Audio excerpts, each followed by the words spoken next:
Okay. رفقاتنا بيحكوا على الصول على السويل والصول. Ehab, would you mind putting your phone on your Zoom on mute? Surely, surely. Thank you. Thank you, Ehab. All right. Thanks everybody for your patience. Really appreciate all of you being here today for this, what I find to be a very meaningful talk. I think we still have some folks coming, but we'll get started in the interest of time. So good morning, good afternoon, and good evening to all of you. We're calling from all over the world, and thank you for making time to join and learn from Frank. And Frank, thanks for getting up before 6 o'clock to make sure that folks in Europe can join us.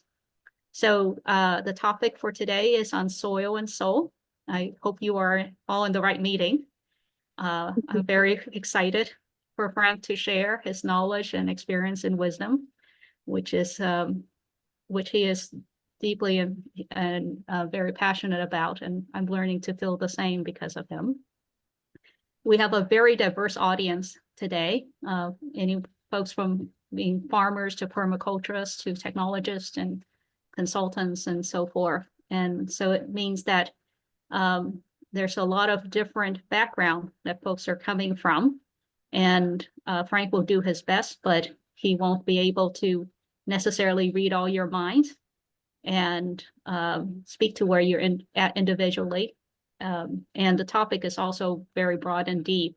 So please be active and engage and ask questions to make sure you get what you need. Oh, Matthias, I'm going to mute you. All right.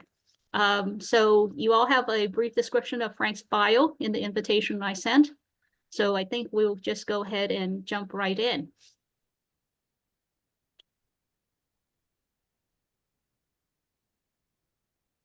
So the agenda for today, we're going to be covering what is soil, the characteristics of soil and how to read it, the physical, chemical, and biological aspects of it.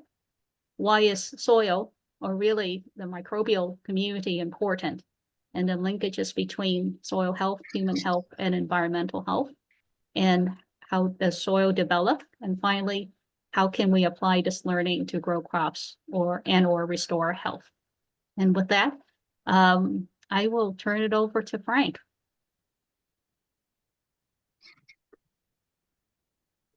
Yeah, welcome all. We're still waiting here for the sun to come up. But it's nice to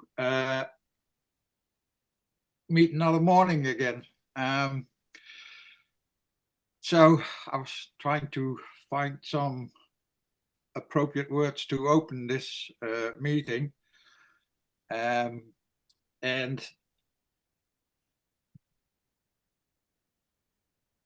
been looking at the world lately and humankind, and it appears to me that in the light of what we're going to be talking about this morning, that the planet and humankind has some challenges, and if you look at it from a particular angle, you could see it as an identity crisis. So the planet has an identity crisis, humankind has an identity crisis, and us on a personal level are somewhat facing the same challenge. And from my perspective, looking at soil and how life emerges out of soil can help to shine a light on how we can deal with the challenges ahead. So that would be my soil-based perspective on what's going on at the moment. And with that, I'd like to thank Hoa for giving me the opportunity to share a few things with like-minded people. And she was so kind to provide you with some homework, I believe.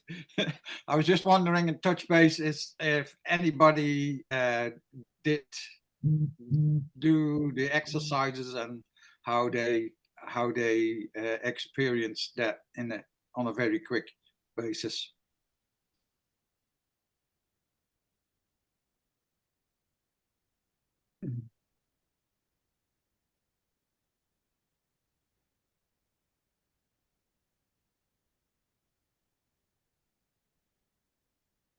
It looks like Big silence. It's all right if you haven't had a chance to do so. We No, hope that it's fine. we hope that after the session, you'll maybe be inspired to look into your soil afterward. Should we move on, Frank? Then we move on to next slide, Hoa, please.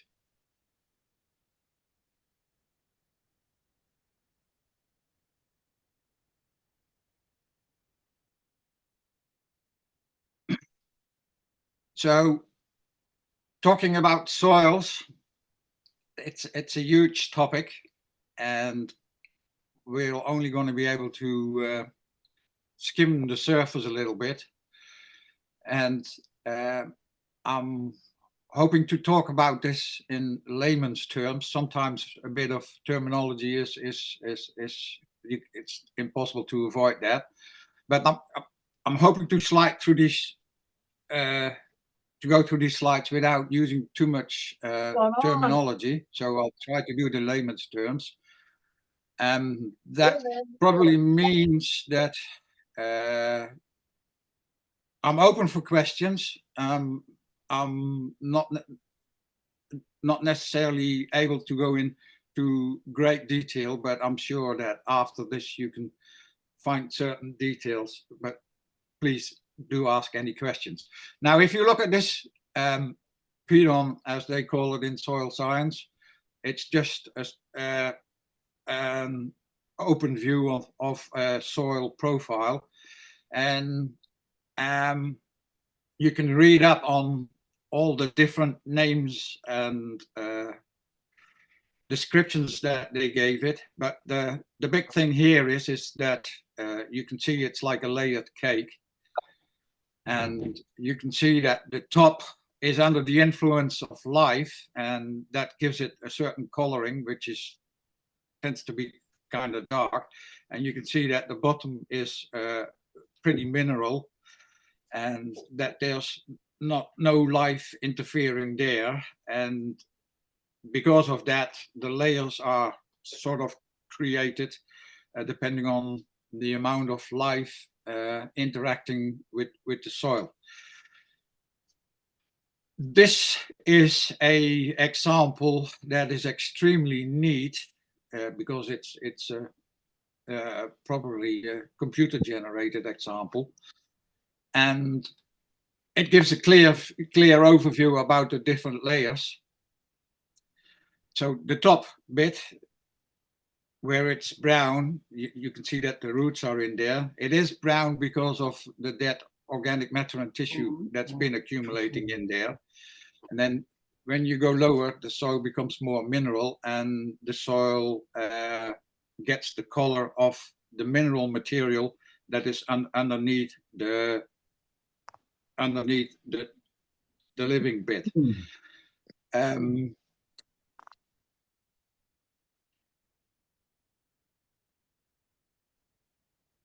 This is one example, but you will find that if you go out there, the soils are just as individual as there are people on the planet, basically. But it's a good example of getting familiar with what happens. Then the next slide, there's a couple of real pictures. And you can see there that it's not as clear as in the layers are not as clear as in the former drawing. And these are just a few examples, but here you and you can also see that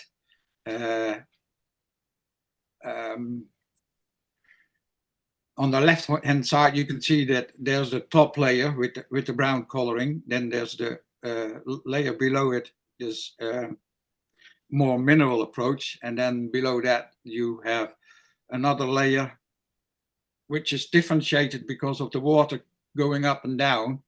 You get different coloring as well. So you have to realize that all the profiles are different because of different conditions. And the different conditions basically determine the individuality of the soil. And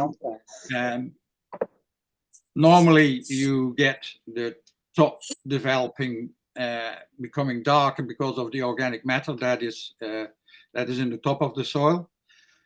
And you on the left and on the right, you've got clear examples of that. And the biology is working it deeper into the soil profile, and that basically grows the soil.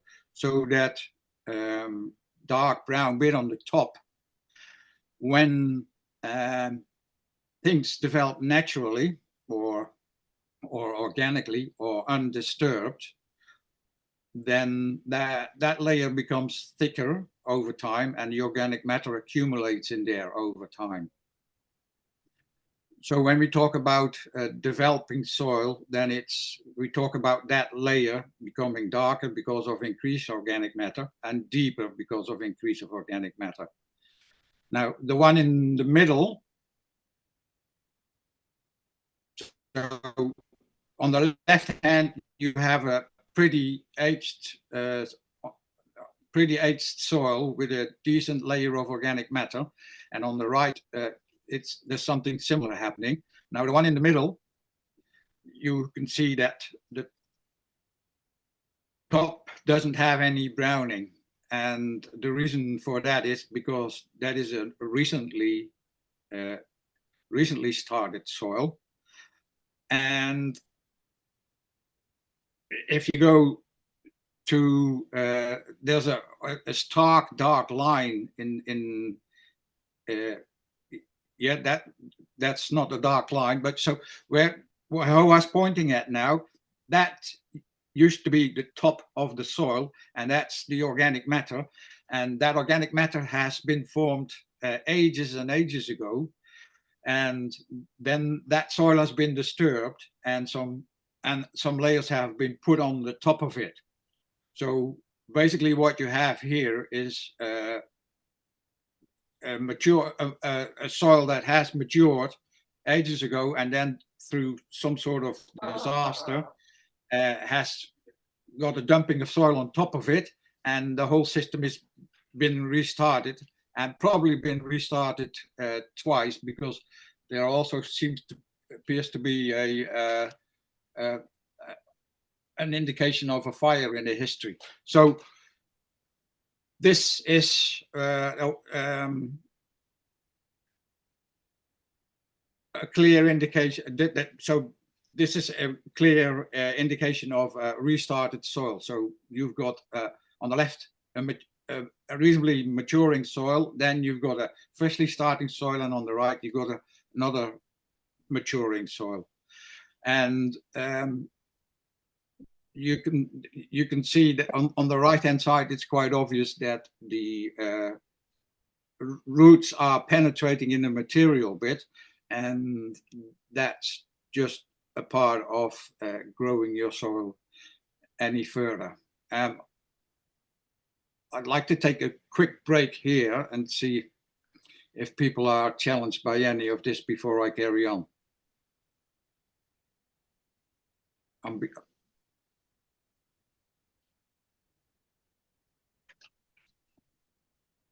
Please also feel free to enter your questions in the chat if you're not so comfortable speaking up during the...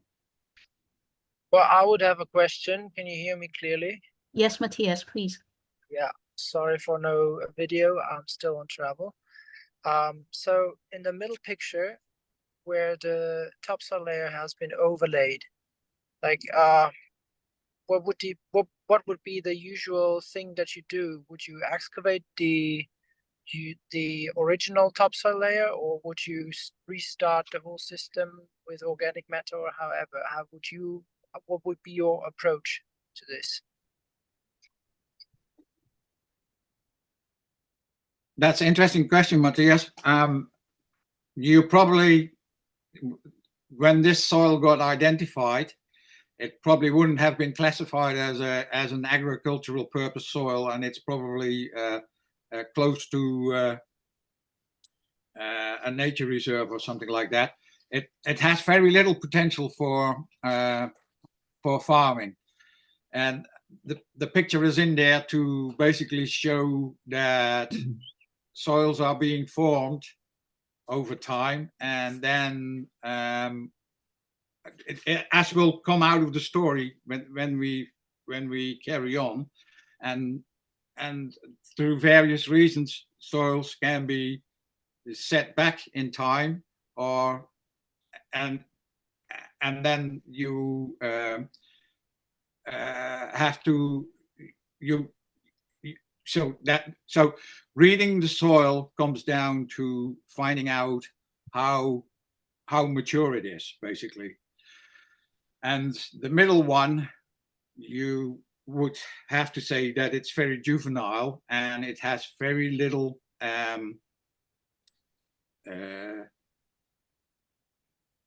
it's a poor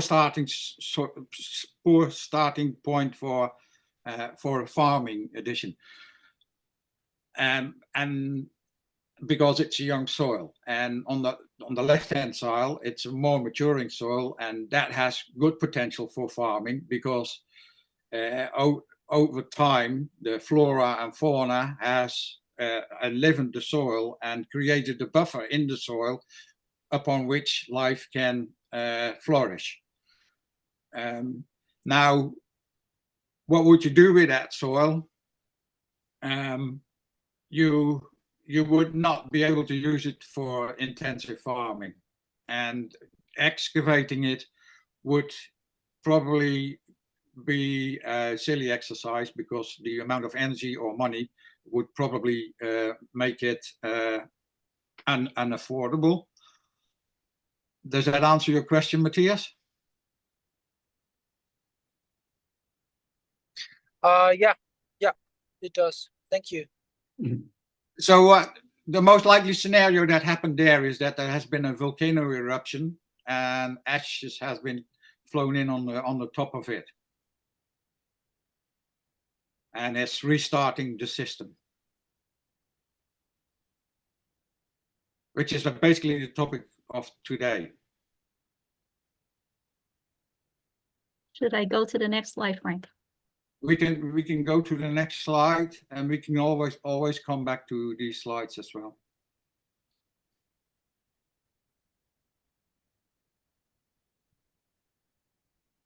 That's the last one. Okay, we skip this one, because I don't know why this one got here. That should be the last one. Okay. Okay, now I've lost track. That's on the wrong spot as well. Okay.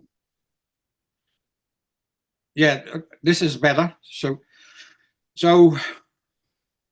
what we're looking at now is a time span for about 10,000 years of soil development. So imagine that you just had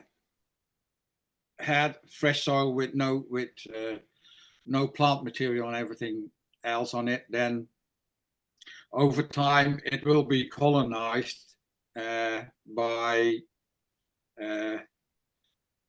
microbes and plants, and it will start with little plants, which is on the left hand side. It will start with little plants, but it will be a lot of little plants, all from the same species. So at the beginning of soil development, a few plant species, small ones, will start penetrating the soil at limited depth. And initially, it's if you want to imagine this, everybody's walked down a mountainside in a way, and if you do that, you basically get a sort of quick overview on how soil develops. On the top of the mountain, just under the snow cap, on the rocks there's mosses and stuff growing, and the mosses and stuff, they starting to build up a little bit of organic matter on the top of the rocks, and it's starting to penetrate the rocks and the soil a little bit.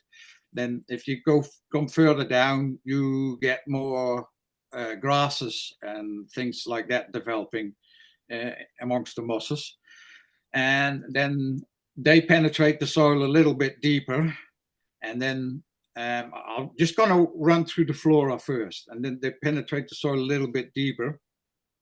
And then over a certain time period, the grasses will be interspaced with bushes and shrubs and more perennials. And again, they penetrate the soil a little bit deeper and create more biomass. And as you can see in that diagram, the biomass increase in the beginning is quite significant. And after the bush and shrub period, and these are long periods, by the way, you get the introduction of trees. That's all called part of the pioneering vegetation, and pioneering is more an ecological term, but you could call it juvenile. And after years and years of building up, you get more trees. And then all of a sudden, the biomass increase stops. So in a way, the production or the growth stops, and the landscape has become far more diverse. And what's been created is basically an organism, a bigger organism that we call the landscape, which has starting to regulate itself. And you can by looking at that, you can basically see what an increase in diversity does with the landscape and henceforth with the soil. Now, after the biomass increase, so you get the initial focus on growth, changes into regulation, that is in the mature stage. And then if all goes well, and it doesn't happen more often than not, it doesn't happen because we're talking about very, very long time spans, but the option is there for a soil to age as well. And what happens then is actually caused by less activity in the soil, because the soil starts to compact, and then the community on the top changes, and you get different types of trees, and then that causes an increase in pH in the soil, and then the diversity on the top goes down, dwindles, and the soil becomes more and more rigid, and over time it's like an old age and dying. Now, what tends to happen is that before that time, the soil gets rejuvenated, like we saw in the middle picture above. So if you take this picture in quite clearly, it has the ability to explain a lot of practical applications for farming and growing food in general. The first thing that you have to notice is that the soil and the flora and fauna on top of it, they work together. and there is a change happening. The change is made visible by the biomass production on top of the surface, but also by the rooting depth. And then if you look at the soil, an immature soil has a very thin topsoil layer that slowly develops over time, and that development over time, so that's the bottom line of the table.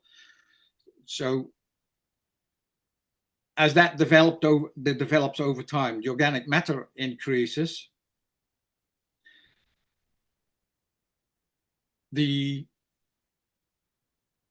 And these are some things that are important for farming in general, because yeah, I'm not sure how yes, no, I'll have to use these as examples and to get people started. So a mineral unripened soil means there's very low organic matter.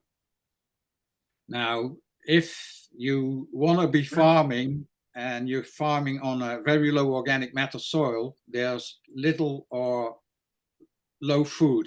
And you can see that the biomass production in the beginning is very low. So as a farmer, you're being limited because the nutrition is very low. And one of the key nutritional elements is, for instance, phosphorus. Now, at that point in time, in that soil, phosphorus is still in a mineral form. It's not. It hasn't been accumulated and recycled in the biomass as such. But as the organic matter increases, also the biomass production increases. And as the biomass increases, the amount of dead organic tissue that comes back to the soil, it becomes an upward spiral. So the soil then accumulates more and more organic matter until it reaches an optimum level for that particular soil in that under those particular circumstances. So most soils end up being around 7, 8, 9, but it depends on the climate, and it depends on the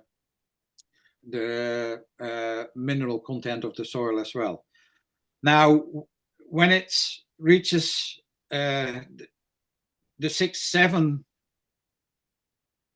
organic matter, the optimum, then biomass production stops. It stays on a steady footing, and that's where we call it. That's the yellow phase in the middle. That's what we call the mature phase. So obviously, when you have that optimum organic matter level, your potential production is the highest. You can create the highest amount of biomass. Yeah. But the other advantages is that under those conditions, the whole system has become more independent of the rest of its environment and has become self-regulatory. In human terminology, you could say it's become more healthy. It has a proper immune system. So I can answer some questions if there are any, but the essence of this picture is that you can, out of this picture, you can create an index on the basis of measuring certain things in your soil and measuring the things that grow upon your landscape. And with that index, you can basically determine if you're in a growth phase or production phase or high yield phase, yeah, or if you're in a well-balanced regulatory phase in which you have different potential but then in the early phase. So that index is basically a translation of the table below.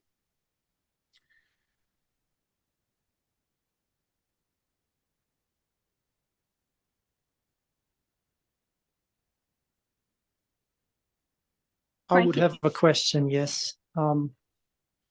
Sorry, can I go, Hoa? Yes, go ahead, Matthias. Yeah. How about mature systems that have no trees? Because this graph shows trees and the different species. But when I say, for example, in Mongolia, the taiga, I would think that the taiga is a mature system, but it doesn't have a lot of trees or shrubs. Yeah. Am I right? That's very true. That's very true. So the example here is a common example, and in which soil develops, and it develops into a forest situation. Now, the example here is about a landscape that develops into a oak-dominated landscape, and that oak-dominated landscape is the mature phase of it. Now, there are lots of different mature systems. So the rainforest is another mature system. The taiga is a mature system, but so is buffalo country in the US. What's that called again? Prairie. Prairie is a mature system. So the mature system does not mean that it's necessarily accumulates into a forest type landscape, but it means that there are, over its development, the one or few plant species get replaced by many plant species, and the many numbers of individuals per species get replaced by a few number of individuals per species. Few animal species get replaced by many animal species, and simple relationships get replaced by complex relationships. And then in those complex relationships, you get specialization. So lots of different types. In other words, diversity. So biomass or growth, which is increasing annually in an immature or juvenile stage. In a mature stage, it becomes growth and decay is in balance, and regulation is in balance. In the juvenile stage, the environment has extremes if compared with the mature stage, where the environment's being regulated. It's being closed in, so to speak. And you can work, and so in the early stages, in juvenile stages, the mineral cycles are open. So what does that mean, mineral cycles are open? That basically means that if there's any excessive rain that moves away from that landscape, it takes away nutrients or minerals or chemicals, whatever you term it. I tend to term all the chemicals as nutrients because they are. But in a juvenile stage, you have a certain amount of loss, and there's nothing you can do about it because the buffer is not there yet. In the mature stage, that becomes semi-closed. You have to say semi-closed because there's always some interaction with the rest of the world, but the minerals tend to stay put, and they tend to stay put in the soil and in the soil organic matter. So the left-hand side, the juvenile side, is quantity. It's production-based. The mature stage is quality, and it's not just production-based, but it's also regulation-based or health-based. And then you can look at it with a physics eye, and you can say that the juvenile stage is high entropy, and the mature stage is much wiser with the energy it has.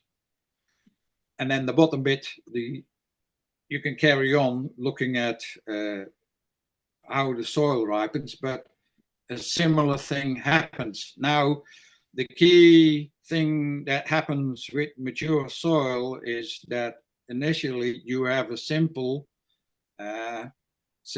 soil food web based on, when I say few bacteria and fungi and everything else, it's still really high numbers, but there's less diversity, and the functions they perform are much fewer and much simpler.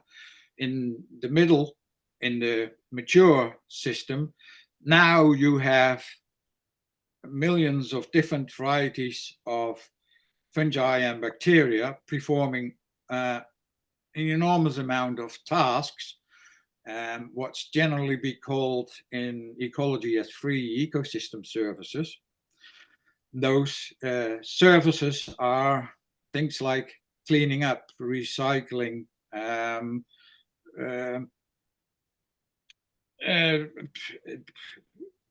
so it's cleaning air, cleaning water, cleaning, it's just maintenance of all sorts of stuff. And the amount of microbes involved in that, the diversity of microbes involved in that is enormous. So you get in underground, you get the same thing happening as what you see on top of the ground. Now, a mature system can look many different ways, but it will have indicator sets or an index that goes as follows. It has many plant species, and you can go down the list. So does that explain it a little bit, Matthias?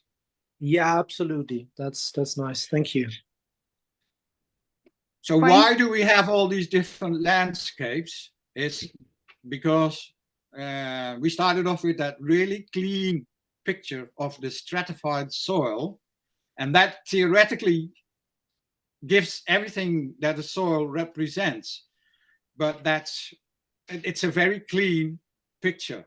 But soils are so diverse because they evolve under such diverse different topography and climate that not a single soil is the same. So you can have different landscapes developed on that soil. So be it rainforest, be it tundra or taiga. Basically, that's also the reason why certain people believe that no farm should look the same, not even if they're neighbors. They need different treatment because they have a certain individuality.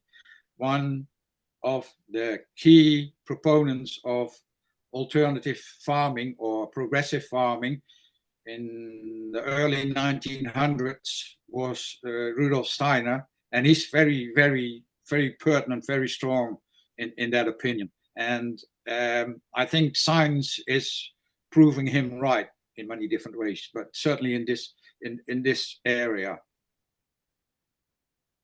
Frank, there's a couple of questions that one came in, and Jules also has a question, but I'm wondering whether you want to take them or, in the interest of time, continue, and then we come back to the questions.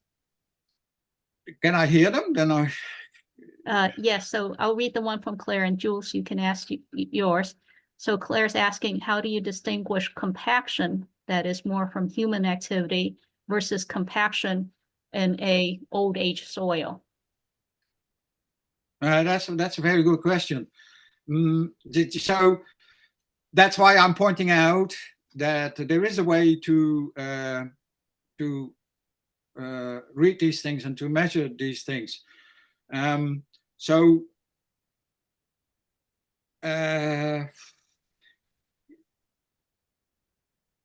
and in a way, it doesn't really matter if it's human-made or historic, because the answer to deal with it is basically the same. I'm just thinking this through and see if, in the light of right, for every single one of you sitting there dealing with land, there is a very easy way to establish where you're at. If you're in a young soil, or if you're in a mature soil, or if you're in an old age soil, because the local council or the local authorities will have done surveys in the past, and they will have documented that. And out of there, you can basically determine if it's old, if it's juvenile, mature, or old age. And if not that, with a little bit of help, you can make these indexes and then check it out yourself.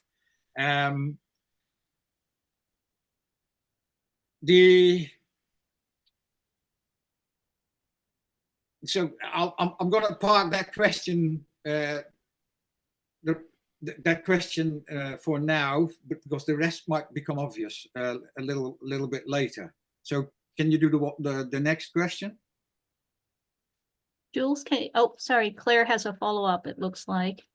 And so sorry, I just lowered my hand. And it's fine if you don't want to address it now. I guess the underlying question of that was like, do you need to honor the old age phase? In other words, if you find a forest that is in its old age and has compaction, is that something you need to give it time to cycle through, or is it okay to come in and then try to regenerate and break up that compaction in order to sort of, regenerate that land? Or do you want to actually give it its old age dormant period? But again, this is something definitely we can wait till the end, since I know we're close on time. Yeah, but don't let me forget this one, Hoa, because where do we? I'm just trying to think through the presentation where I think it becomes obvious, Claire. Okay, sure. Yeah. Thank you so much. But that was a very helpful initial answer, so thank you. Jules, do you have a quick question, or do you want to wait?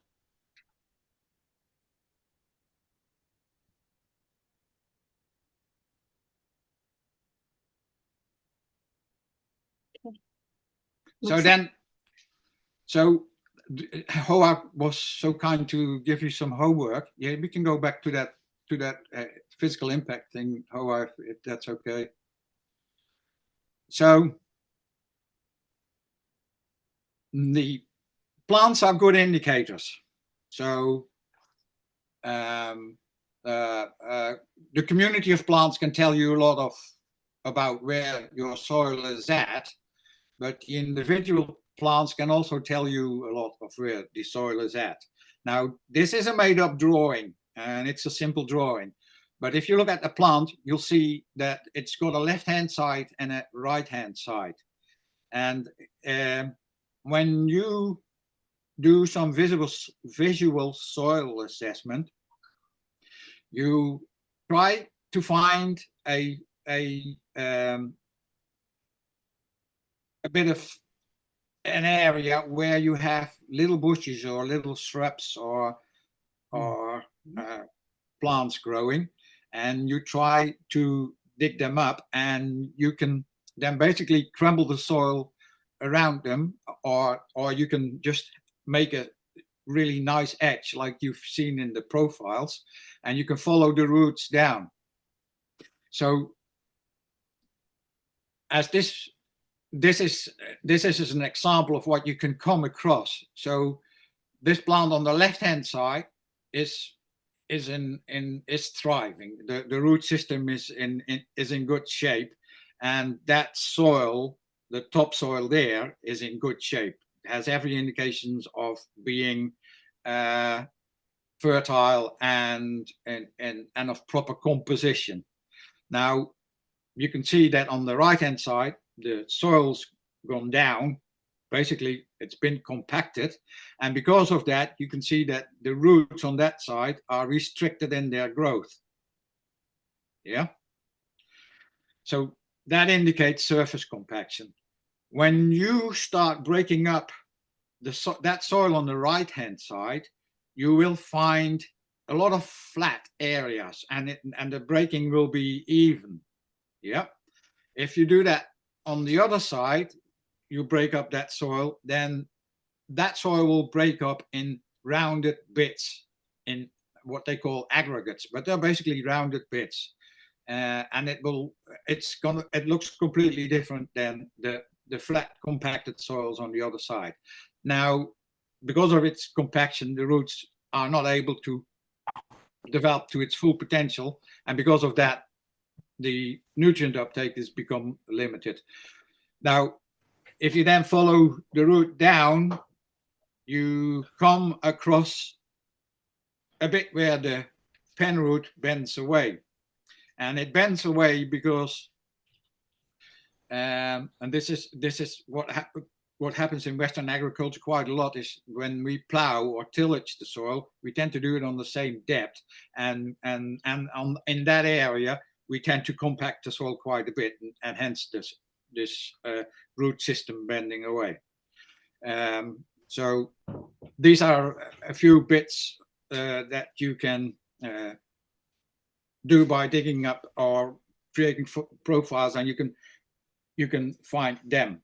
Now, what we do is we can we'll be discussing that a little bit later, but this is an easy way of figuring out if you have compaction or if there's other impediments in your soil. And a visual soil assessment, you do that, and the more you do that, the better you get at it. And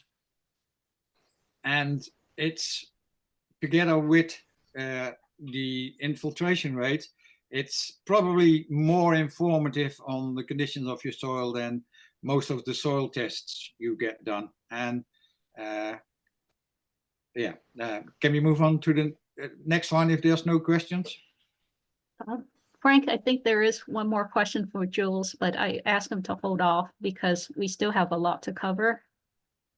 Is that all right? I'm Yes, happy it is. with that. Okay, thank you, Jules. Please continue.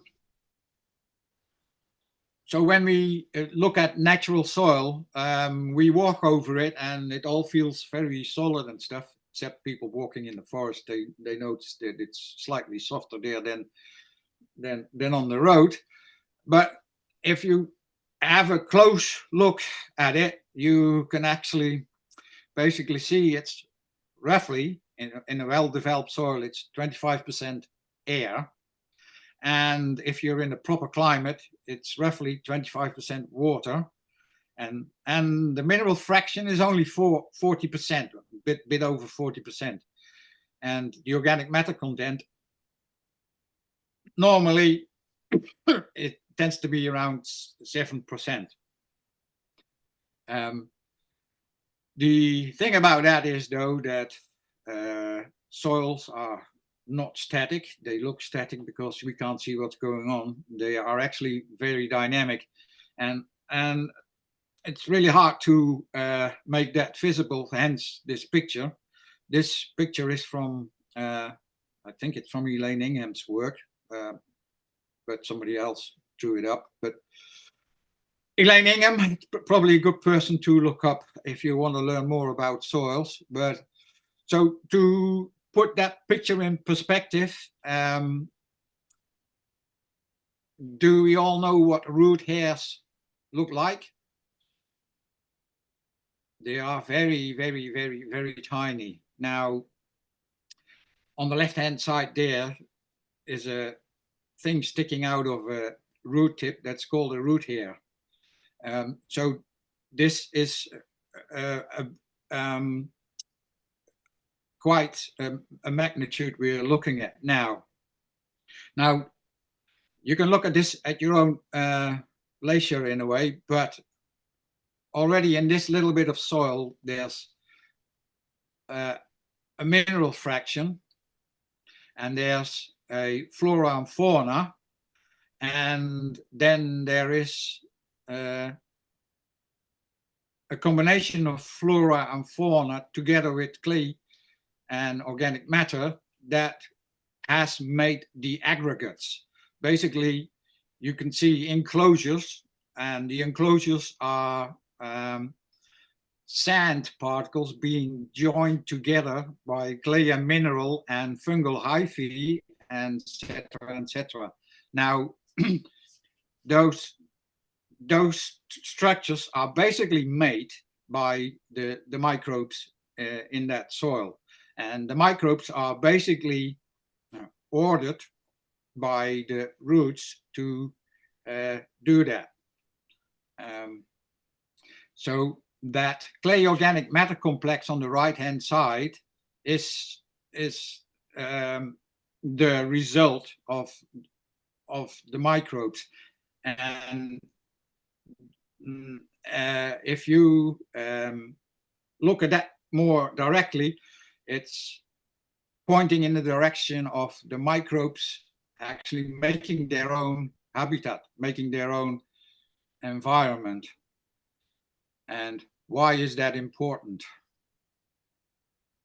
We'll go to the next one, Hoa.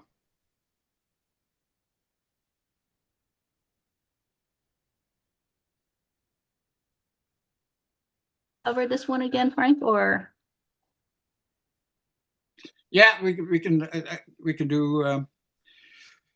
can emphasize this. So free ecosystem services, which is the microbes I was talking about. So we tend to forget, but we quite easily talk about free ecosystem services. They more often than not they don't get specified, but it's all that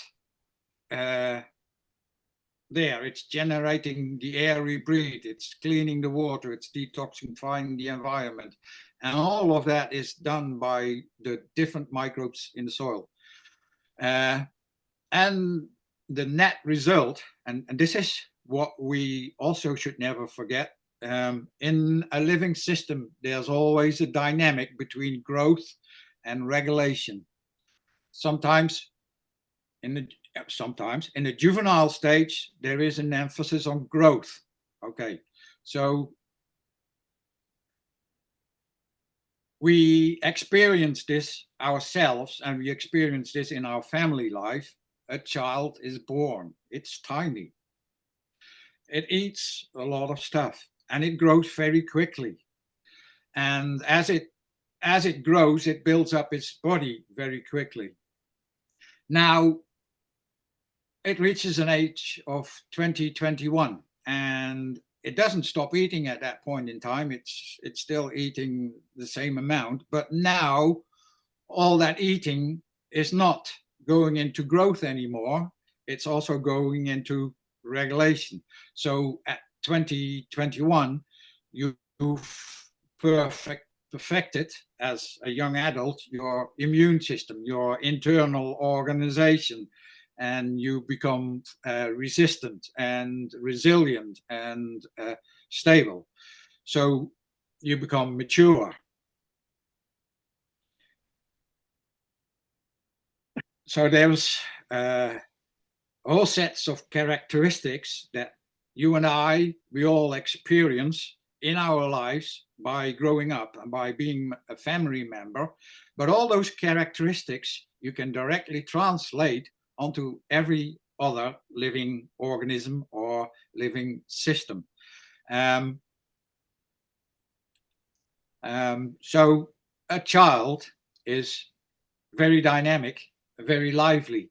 Now, if you give a child sugar, it becomes increasingly dynamic and lively. It's not necessarily a good thing. So that's why we don't give a child too much sugar.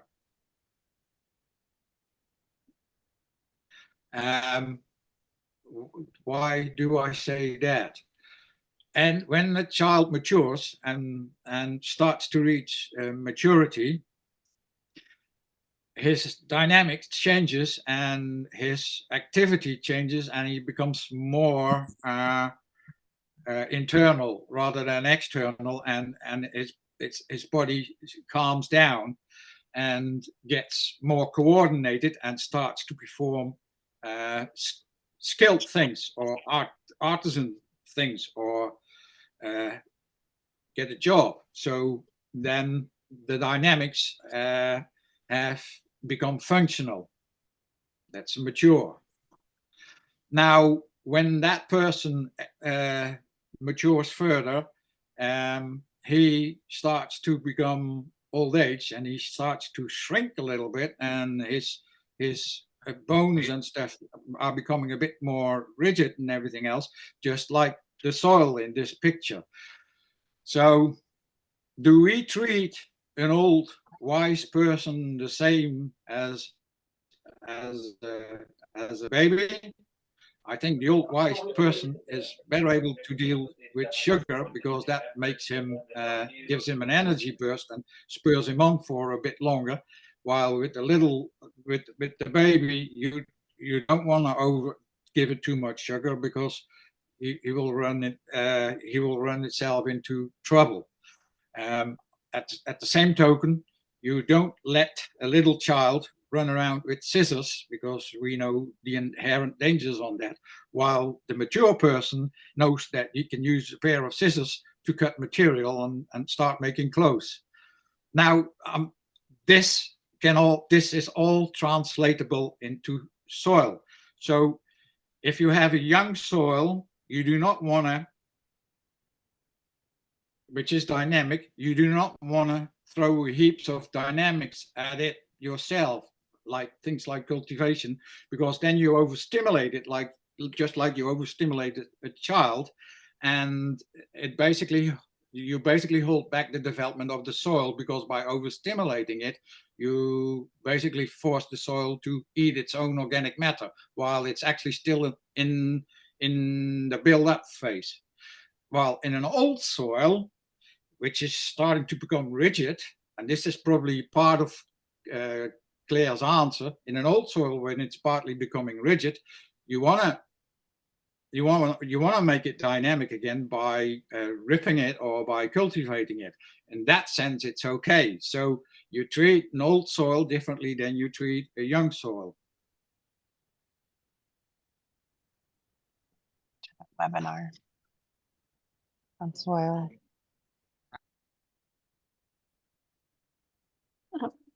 Lee, did you have some question? Frank? You probably heard that I didn't mention any treatment of a mature soil, and the reason for that is that in a mature soil we've found a balance. We found a balance that carries on for a long time. Most creatures, they mature, and for the most part of their life, they tend to be mature. Now, the maturity is it's the functional bit. It's the bit that carries everything in our existence. Why does it carry everything in our existence? Because it has reached the balance between production, growth, yield, and regulation, cleaning, proper immune system, maintenance, etc., etc. So in that mature stage, you have a balance in between growth and regulation. And that balance between growth and regulation is, you can call that good health, or you can call that, you can call that good health. Now, just quickly to throw this in, what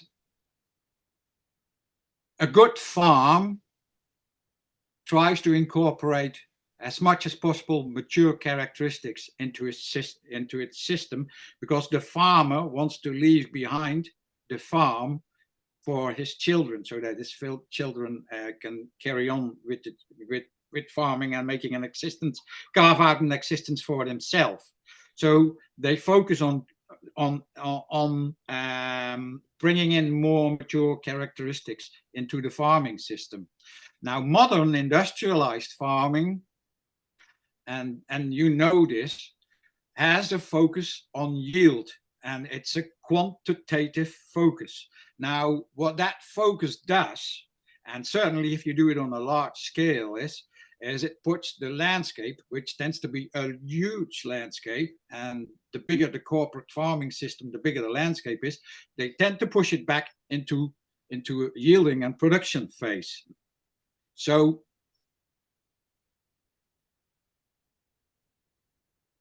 are they good farmers? No, they're not, but they are very good producers, and they produce a lot of quantity. Now, there's something to say for both, because after a war, you want food production, so you want to focus on quantity. But if peace and everything settle down, you want to go back to implementing more mature characteristics. Hence, the focus on this and the index system that I presented above, so that you as a manager can decide where you're at. Are you at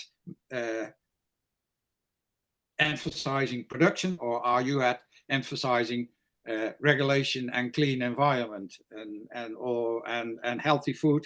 That's two different things. Two options you have, and two options you can take by understanding what we just talked about. Frank, we're a little past an hour, so I would like to suggest that we continue moving on. Let's pull up the next picture.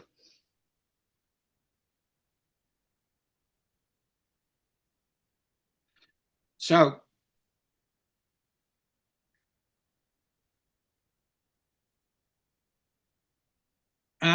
this is just an example to show you there's complexity above in a mature system, but there's complexity in the soil as well. You have plants being eaten, and then you have the by nematodes, fungi, and bacteria, and then you have another level of them being eaten, and then you have another level of them being eaten, and then you have another level of them being eaten. And all of that, when the soil is under development and when the system goes into maturity, that food web increases in complexity. And if you interfere too much, and you start simplifying that food web, then you're pushing the system back into a juvenile form, and you get more. You get a different farming result. Next one.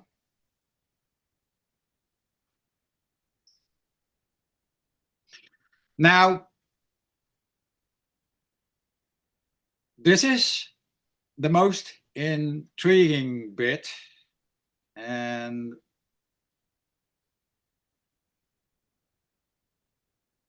basically also the most challenging bit. So we talked about the landscape, which is a huge organism.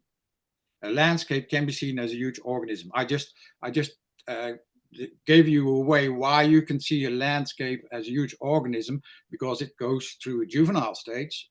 The landscape matures together with the soil, and then it has the opportunity to go into old age as well, if no disaster or any other disturbance happens. So that's a huge organism. That organism thrives on the soil and the soil organisms. It is basically joined together by the cooperation of the microbes in the soil that out of which the landscape develops. So the plants, as this picture indicates, have a direct relationship with microbes. And the plant in itself doesn't have a immune system, but the working together with the microbes in the soil creates some sort of immunity for the plant, some sort of environmental resilience in the plant. But it originates out of the microbes that are in and around the plant. So we don't see microbes, but they're everywhere. Now, we see plants, and we recognize plants because they have a physical appearance, they have a chemical appearance. And if you have a closer look at that, you can identify them. Yeah. So we have legumes, we have trees, we have grasses, we have gladioli, we have violas, we have wheat, we have barley. They're all identifiable by physical and chemical characteristics. And they show themselves easily. Now, all these plants are identifiable as well by their rhizosphere, or by their microbes in their root zone. That forms a community as well, and that community is specific for each plant type. So you can identify a plant by the community it grows, if you let it grow under natural conditions. And that community provide the plant with its make sure that the plant thrives and is healthy. So a wheat plant has a different microbial community than a tree has. However, a lot of the functions are very similar, and they have a certain amount of similarities for sure. So there is a direct relationship with microbes and plants, and they basically govern the plant health. Now you can go to the next level, because all the animals that live off the plants are basically living by the grace of the microbes that live in the animal as well. So a cow eats grass, but the only reason the cow can eat grass, it's because it has different stomachs, and in those stomachs it creates different conditions for different microbial communities that digest the grass for the cow, and out of that the cow grows, and out of that the cows get a regulatory system that maintain its health as well. So the cow's health is for a large part determined by by the microbes in and around the cow, and they're not just in the stomach, they're all over its body. On one level up, you can have the same story for human beings. So I got a background in microbiology, and this goes back 30 or 40 years. In those days, it was really hard to see them and to analyze them and to find all the functions of them. And we could only determine 1 or 2% of all the microbes that were out there. And we've got newer technologies. Sometimes technology is in the way. Sometimes technology helps you forward. And you really need to understand the technology. So, but with the new technologies, it's become clearer and clearer that we are loaded with microbes, and that the function of the microbes has become far more significant than we've ever realized. So there's some examples on the board over there. But the long and short of it is, our growth depends on microbes in the body. our health depends on microbes in the body. Our immune system originates out of the microbes in the body. We've always thought that genetics was so important, and then when there was in the 80s and 90s there was the Human Genome Project, in which people got really disappointed because we didn't seem to have that much DNA. And they couldn't explain why that was the case. Nowadays we know that we have more DNA from the microbes than we have our own DNA from our microbes. And that brings me back to the beginning of this story. If we can't recognize that landscapes go through a living phase, that they start as a baby and they mature and then they have the possibility of dying old age, and that all relates to a set of microbes. And if we don't know that plants can be identified by their microbial community, and if we don't know that animals live by the grace of their microbial community, and that the same goes up for us, then you could draw the conclusion that the planet has an identity crisis, the landscape has an identity crisis, and we as humankind have an identity crisis as well. Where does the identity crisis emerge from? From the simple fact that when we as human beings want to learn stuff, we have to chop things up in little bits and in great detail, so to find a certain amount of understanding of what's actually happening. So our sciences are based on reduction and analytical thinking, which now means in our biology we have determined that there's different life forms, and we've taken that to the extreme, and we've forgotten that those different life forms are actually directly and indirectly connected and working together as one big unit. Can we move on?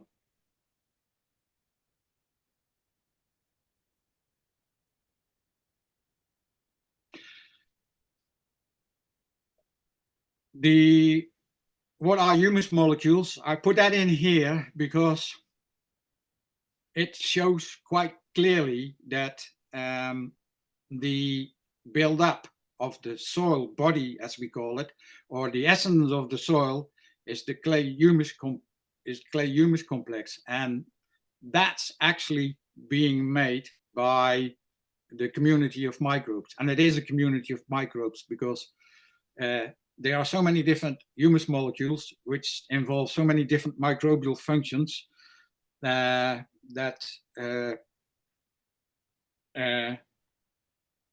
I lost my train of thought. But the humus molecule is, in essence, the body of the soil. It's the living body of the soil. The humus molecule is recognizable by it being extremely large for a molecule. It's highly varied, and it's three-dimensional. It's got all sorts of folds and stuff. And because of that, or those other three characteristics, it's very resistant to decomposition. Technically, it has very little nutritional value, and because of that, it persists in the soil, and it acts like hormones, vitamins, and it has all sorts of immune system characteristics. So it's the regulatory part of the soil. And when the soil matures, it is that bit that grows. And it's that bit, it's that body in the soil, that body that's made by the soil, that's creating biomass in the soil, that is made by the microbes in the soil. So the miracle here is that the microbes, when they become more diverse, they start to enhance and create their own environment. We call it environment, but you can call it a habitat. You can call it a habitat, but you can also call it a body. You can call it a body, but you can also call it a landscape. They're all the same thing. They're all originating out of a community of microbes. We all are a petri dish of microbes. And if you want sugar, you think you are the one that wants sugar, but that's not really true. There's a set of microbes in your body that are sort of starting to dominate the scene. And because they're starting to dominate the scene because you've been overusing sugar. And if they're not getting sugar, they start to nag and nag and nag until you give them more sugar. And then they dominate the body even more.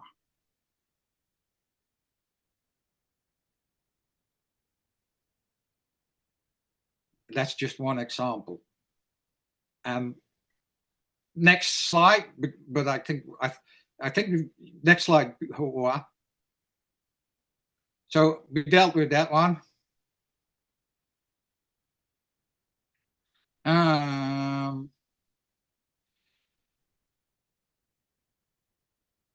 Which one do you want to go okay. Very quickly. On the left-hand side, we have. I think we're gonna stop it. I think I want to check in with if there are any questions now, because I think I've sort of summarized things below, but I don't want to ignore your wisdom. So sorry. I think we need time for questions. I think so too, Frank. It's 12:21. Sorry, 1 hour 20 minutes after the start. So yeah, let us know. Let Frank know what questions you have, what's confusing, what's not clear.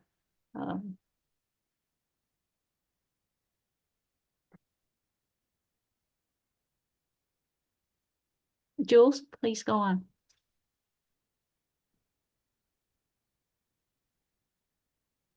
Jules, we can't hear you if you're speaking. Yes, hello. Hi, Frank. Thanks very much for your interesting presentation. I'm in Portugal at the moment, and Matthias has just left today, but he witnessed our soil.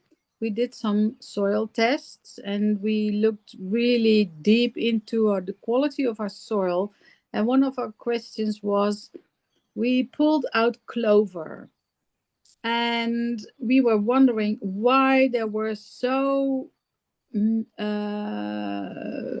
few globules of nitrogen in it.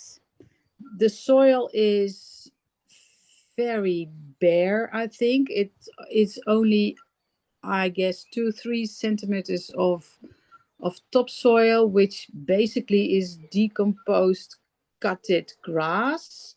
And below it is a lot of granite and sand. So can you tell us why this is? And maybe to answer the question, it will help that we actually did not see many worms or other forms of life. Is it because there is a lack of bacterial life? Or is it a lack of water? No, because at this moment. No, I'm yanking your chain. There's Uh-huh. there's quite a few reasons why that could be. Okay. And one of the reasons you state that it's on granite. Yeah. So does that mean you're in the mountains? Yes, we are in the mountains at the edges of the Serra de Estrela. And actually it is, I guess the landscape is in between juvenile and mature. It was mature and even old age before, but I guess 100 years ago or so, they chopped all the trees and they started agriculture on a bigger scale. And now the land is barren and there is a lot of grass on the terraces, although our surroundings are. Jules, I'm Yes. hoping that I've given you some indications on how to explore this, and I'm more than willing to explore this any further with you, but I would like to keep it general to the group more or less, because I've given you some tools to work with this soil and find out a bit more about it. Yes. There's definitely certain indications that you've already picked up, and I would suggest you take those on board. You just said it. You go back to the what we talked about earlier, and then think it through and come back to me if you want to know any more, because this is a very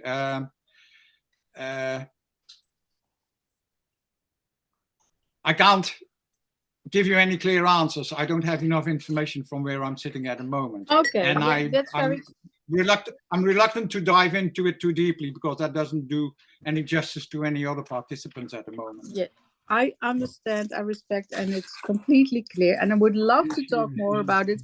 And maybe in Dutch is much more easier. So we will come back We'll to do you. that. Thank you very much. Yes. Okay. Cheers. Thanks, Janine. Yes. Other thoughts and questions? Or has Frank overwhelmed you all? Yeah, I would have.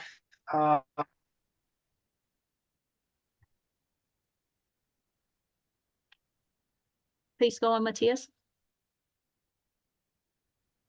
Okay, sorry, the connection was.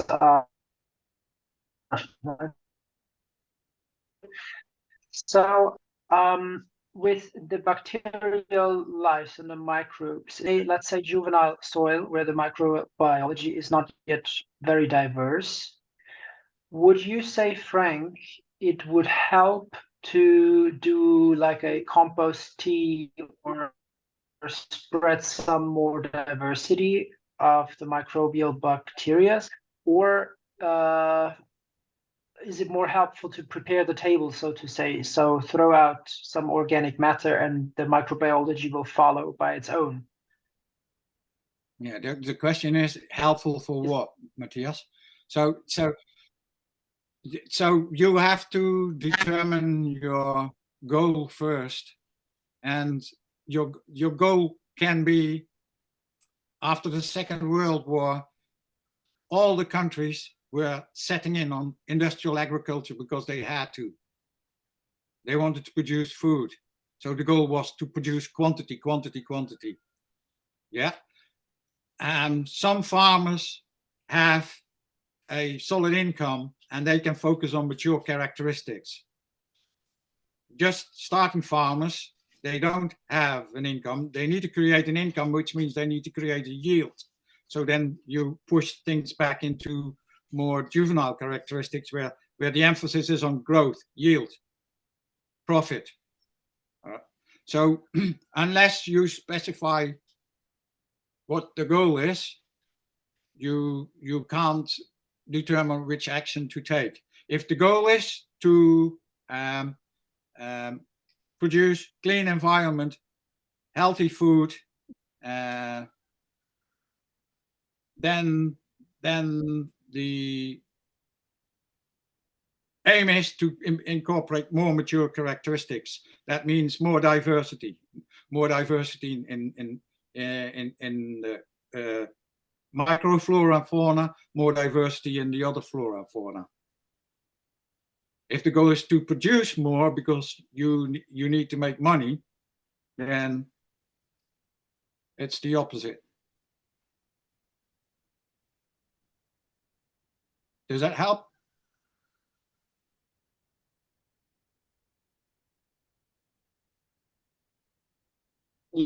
Yes, thanks, Frank.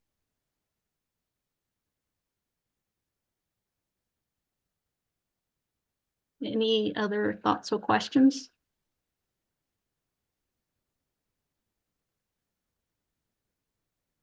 Hello, can you hear me?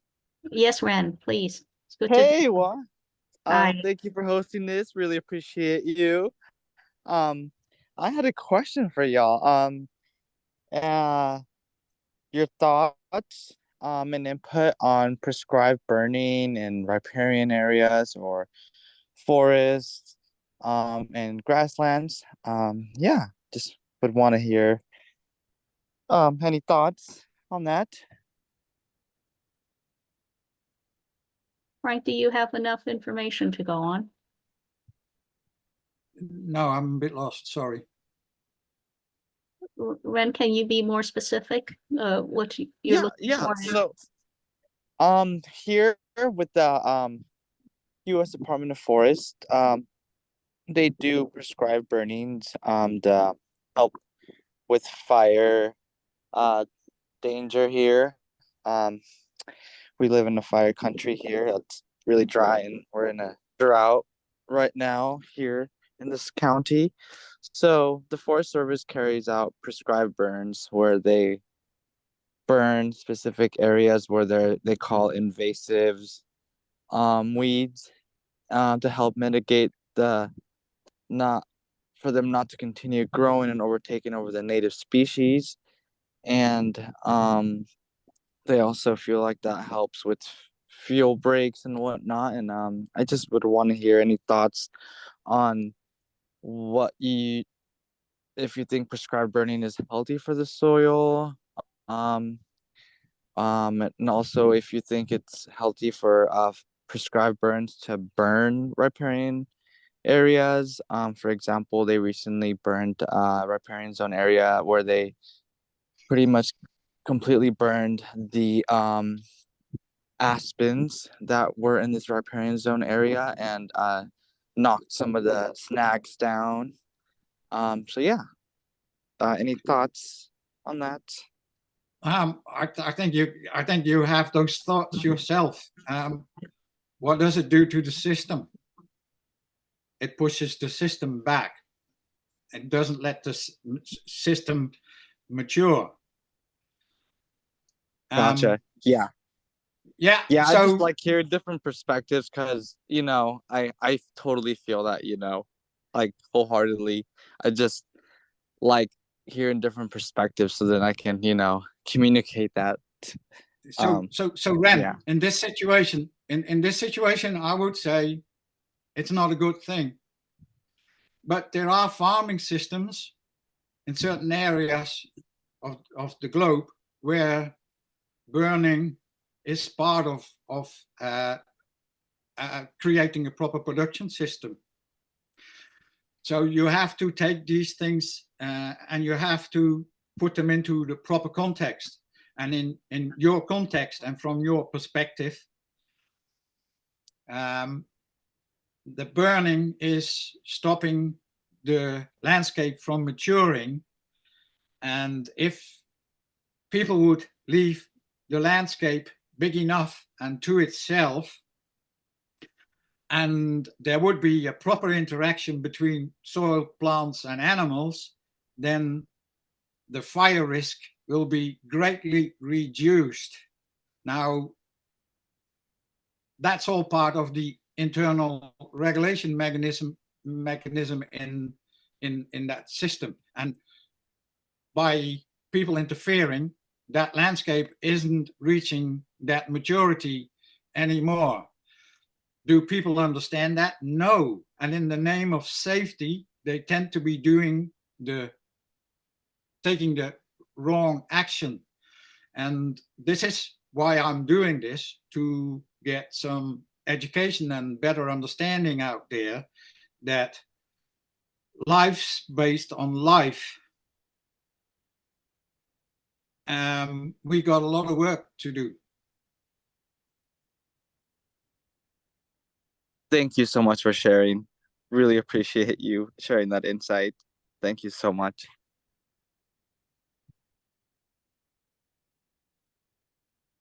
Thank you, Ren. Frank, we're at 1.5 hours into it. That's all the time we requested of folks.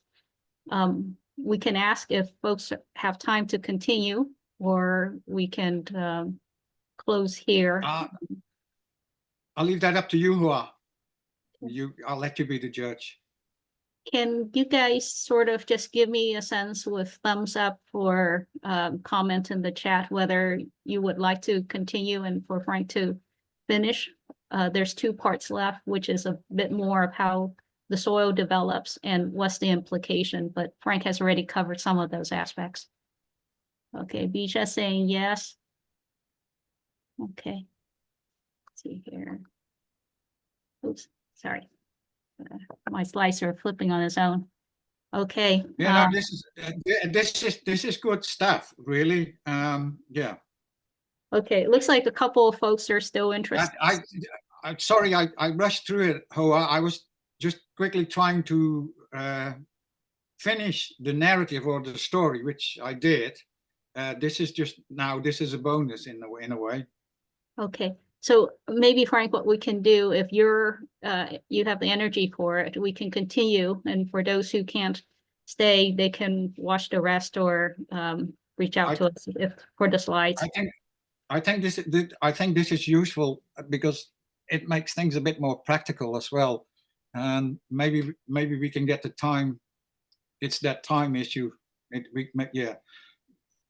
No, sorry, I'm getting sidetracked. No, please. You tell me. Why don't we continue? Some folks have to leave, but they can catch the rest of the recording or receive the presentation we send out. Okay, so if I go too quick, just stop me and ask questions. Now, maybe we should go back to the other slide first. The mineralization. So because this is a hot topic at the moment. We're in this carbon-dominated discussion globally at the moment, and most people are forgetting that carbon is actually part of life. We are all carbon-based life forms, and carbon is basically stored in us. If life thrives, carbon is in dynamic interaction with all life. Now, besides carbon being stored in biomass, the next biggest carbon store is the carbon in the soil. And the carbon in the soil we call dead organic matter or soil organic matter. That's also that is also the food. So what happens with soil organic matter in the soil is that, so that's the center of the picture. That's the basic situation. So if there is enough soil organic matter, then the microbes in the soil mineralize it and turn it into plant nutrition. That makes the plants grow. Yeah. Now, the other thing that happens with the organic matter is that it's mineralization is nothing else than the soil organic matter being chopped up in little bits, or in other words, it's being digested. Yeah. Now, when it's completely chopped up in little bits, a little miracle happens, and the microbes in the soil starting to rejoin them and turn them into larger molecules. And those larger molecules are humus, and we call that process humification. So the microbes then also turn this into humus, and the humus has a affection with clay, and that affection with clay is quite intriguing and worthwhile exploring. I'm not sure if we can get to explore that at this time, but that forms the clay humus complex.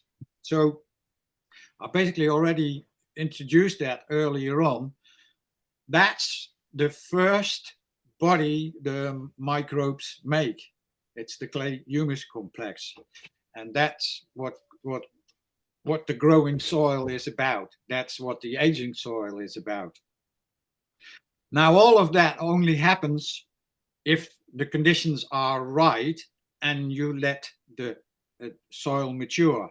Now, you can see that on the left-hand side, there's a block, and that says peat, excessive sea storage, and then it says balanced soil, and then it says excessive nutrients. Now, so that block basically represents the scale of different conditions from let's say from acidic to alkaline. Yeah. So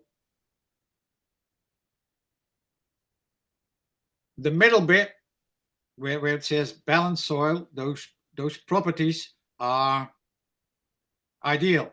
That's basically what we would call in the land when the landscape is mature. Then that's the situation.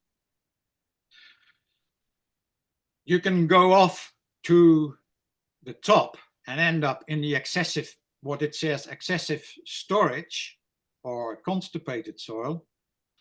Then basically you have less mineralization and you have less humification, so you have less regulation and less plant production.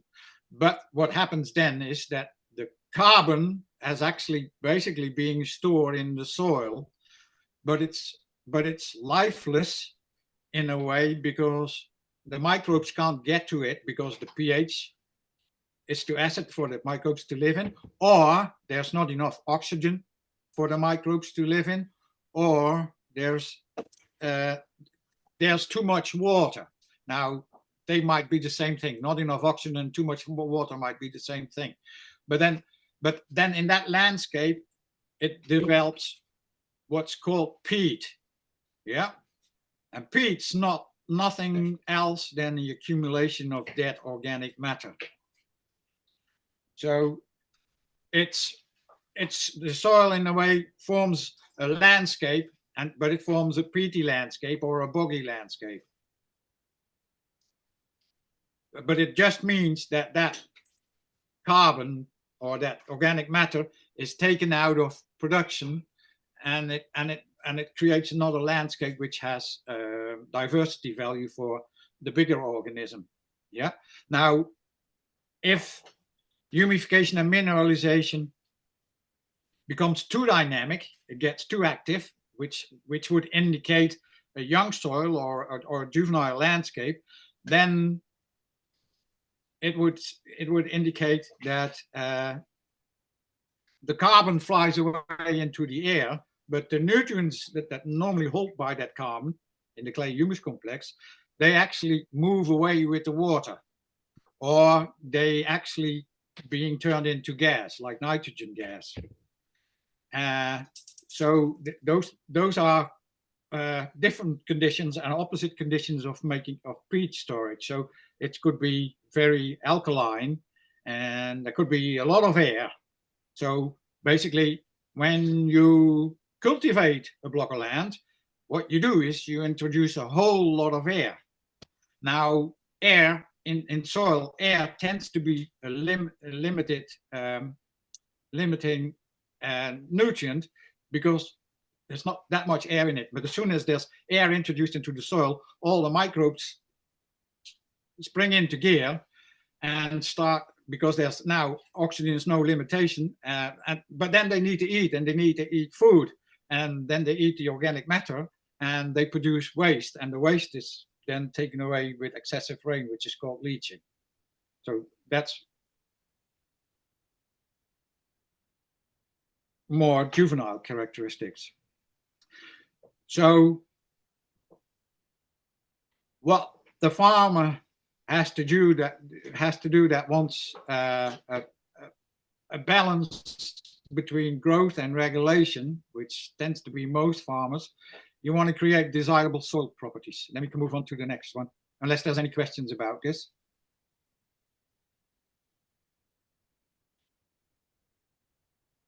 So what are these desirable conditions?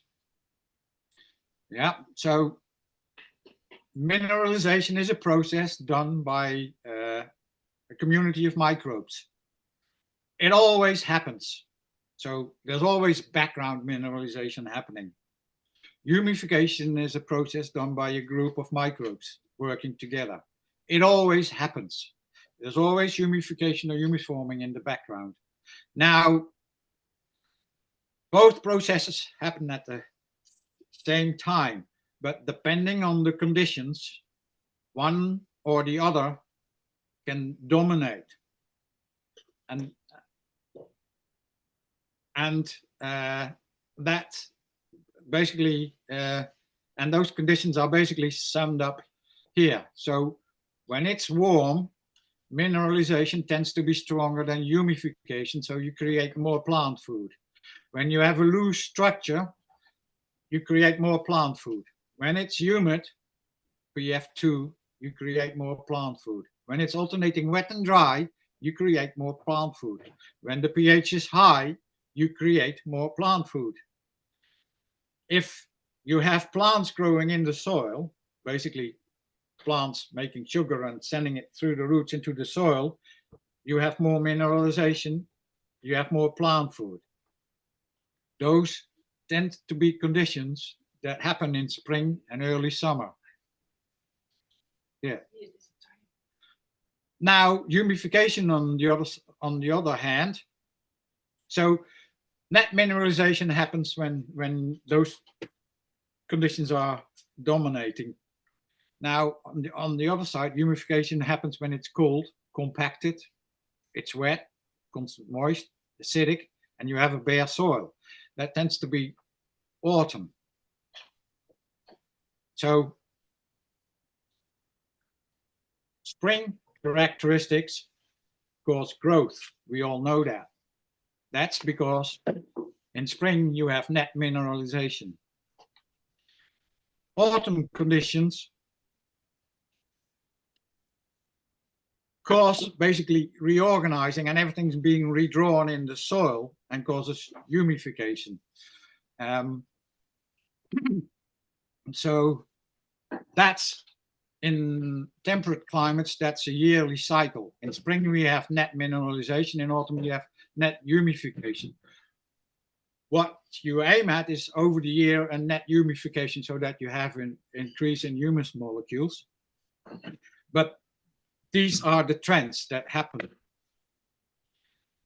Now you have the large cycle, the yearly cycle, and you have the daily cycle.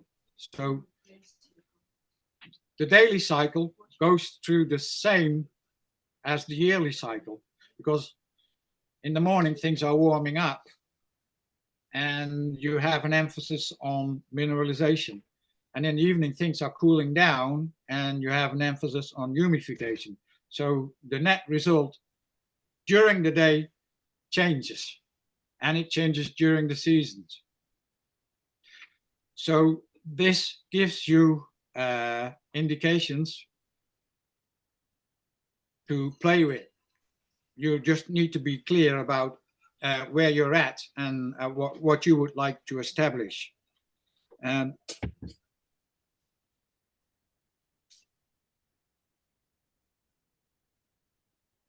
now the other thing that's quite revealing, and we've forgotten about this quite dramatically because we stopped doing this in certainly in industrial agriculture. Traditional farming introduced or kept on introducing organic matter in the system year after year after year.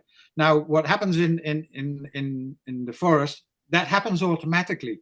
There's leaf litter, there's branches falling, and et cetera, et cetera. So there's yearly debris falling down, and that's called fresh organic matter.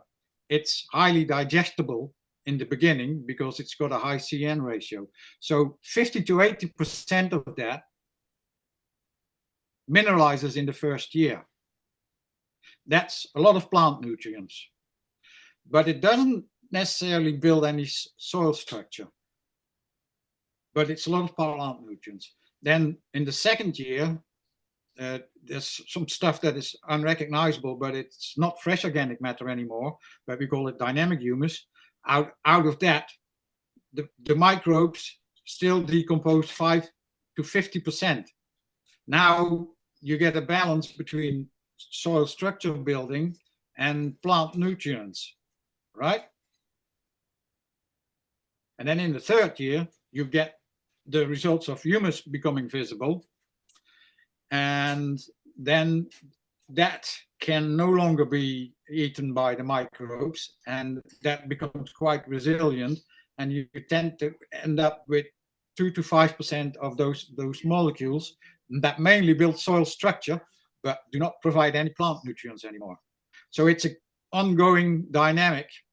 And in farming, we cannot neglect or ignore that, because then we start interfering with microbial dynamics and loss of organic matter and potential downward spiral. We can go down. Frank, before you move on, just clarification here. Under humification, the second to the bottom, when you say bare soil, you don't mean exposed bare soil, perhaps covered. Basically mulch. lack of plants, yes. Lack of diversity. Sorry, Frank. You're saying that, so bare, completely exposed, uncovered soil supports humification, or is there something on top of this, like dead organic matter?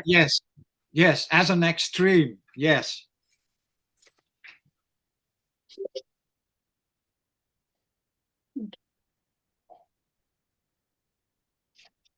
All right, Frank, you gotta keep in mind that this is a methodology, a handout to farmers. Yeah. Mm-hmm. This is a methodology handout to farmers, and these recommendations are made for modern Western farmers who cultivate their soil. Okay. This is not. We're not talking about a natural ecosystem here. This material is directed at farming systems. Thanks, Frank. It's almost 2 hours into this, and I think people might be getting tired. I'm wondering if we should just go and get to the last page on practical application, if that's all right with you. That's fine with me. Okay.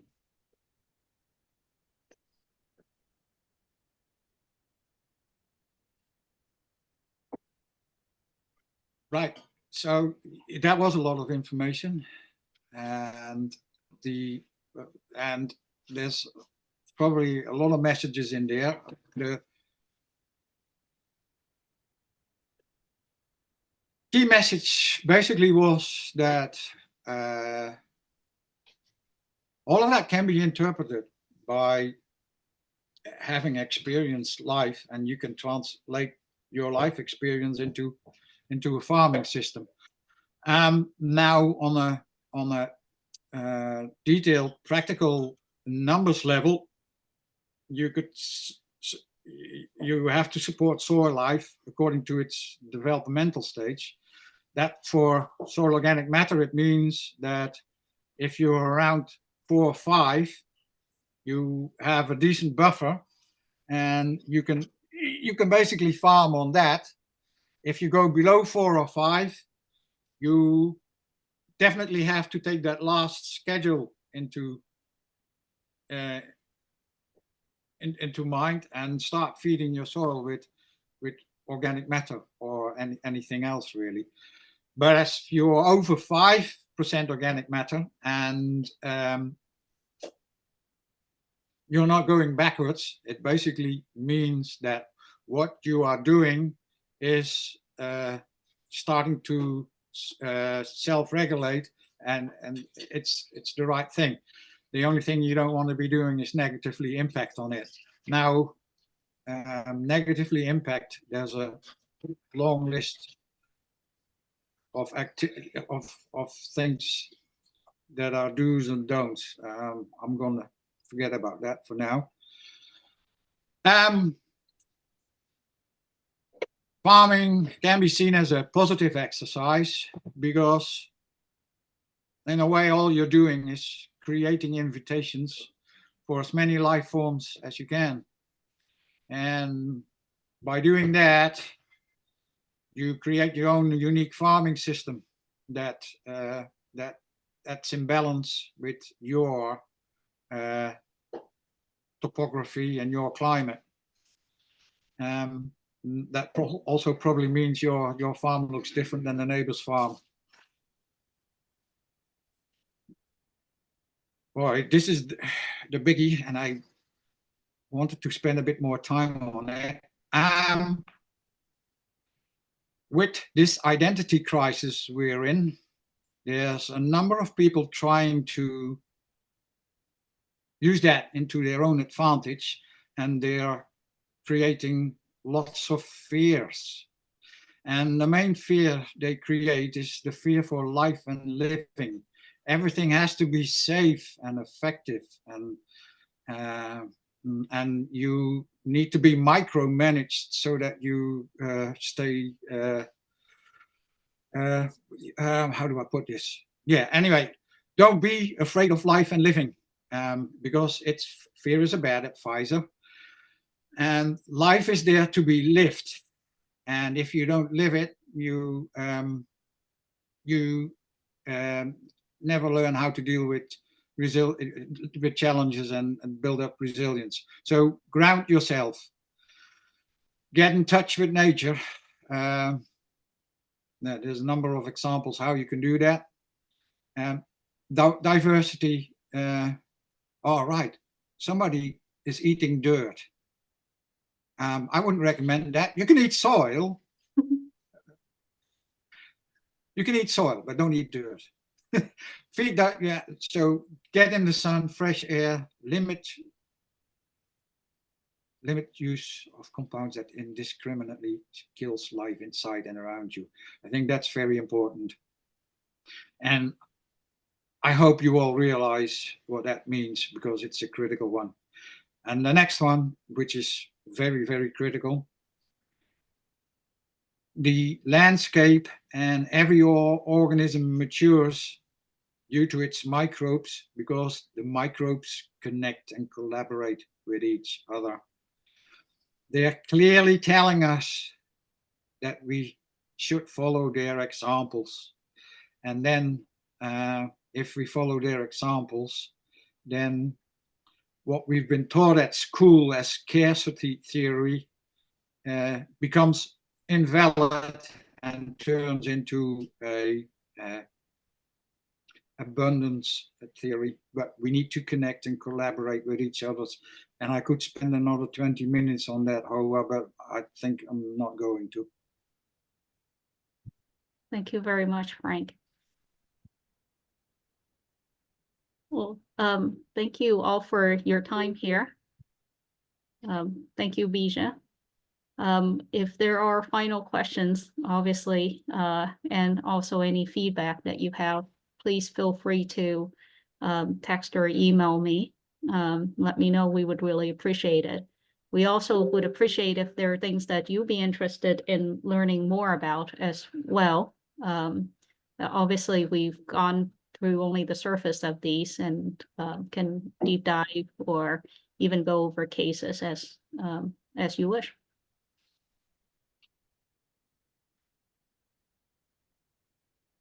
Thank you. Thank you, Hoa. All the best. Thanks, Frank. And many greetings from Portugal from Janine and me. Thank you, Jules and Thank Janine. you. I thank you for listening. Thank you all. Bless you. Okay. So Ciao. everyone is sending their thanks, Frank.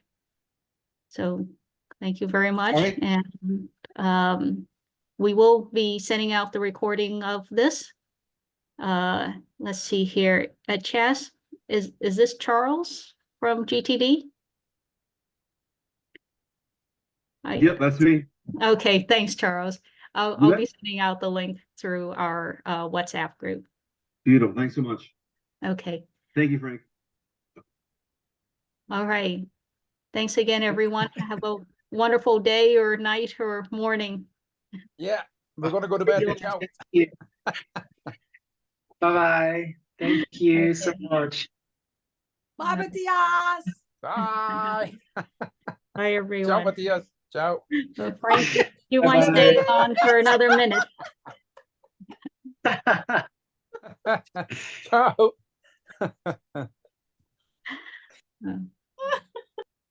Bye, Bija. Bye. God bless you, Frank. God bless the farmers. Indeed. May you triumph, may we all triumph working together. Bless you. I know that the farmers are stressed on all the continents, other than Antarctica, but all the rest, I know that they're very under pressure. I'm in California, and I'm friends with many people out here now in the Southern California farming industry, and a lot of them are closing shop. They're just starting to grow food for their own families and try to hang on. So it's I can certainly understand that. You got to look at it as it's a phase that California is going through at the moment. It's just raising the awareness of things that need to change. It's gonna be painful though, and not just for the farmers, but other people will soon realize that they're thrown in their own windows, really. right. Yeah.